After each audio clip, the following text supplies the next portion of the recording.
Po thoi njerëzit, kjo është ndërlozër, nështë kurthi më i madh që shumë njerëz bien te.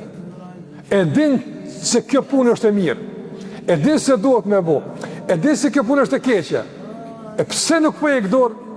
Tani thoi njerëzit që u bo musliman, u bo haxhi, u bo hoxh, thoi njerëzit, po le të thojnë vëlla, ata qysh t'ja bëjsh kanë me thonë. Psa ka njëri që të tonë e livdojnë, të tonë i keshin, s'ka këse njëri ato. Ka dikush të kesh para ftyre, mas tyre të përgojan, ban fjallë. Ka, shumë ka sot fatkeqësisht që ashtu, shumë ka sot. Prandaj, na duhet të ndërnozër me rujt jetën tonë, nuk e kemi luksin me e rreziku jetën. S'kemi tjetër që të mundësi e ki. Jeta është të kufizume, prandaj ta ekspozosh jetën tënde. Qefëve të njerëzve është, padyshim, aventur shumë e madhe. Allah është rrezik i madh atë. Do në jetën me ndërtu si mbas tekeve të njerëzve. Qështu njerëz po bojnë, qështu shumica po bojnë. Jeta jote është më e shtrejt se me leju që me lujt me të durë të njerëzve, valla zënjel. Një jetë e ki, një mundësi e ki. Përfundoja e mundësi nuk kthehet mo. Nuk ka mundësi me u riparu gabimi, absolutisht.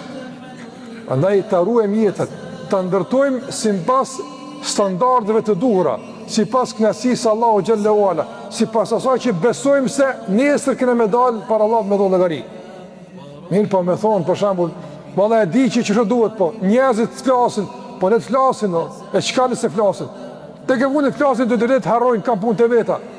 S'kan të vakt njerëz me fol për ty tani jetën. Harrojnë. Mirë, po nesër të ndërozër, ku njëri të bie në varr, kush vjen me ty në varr aty?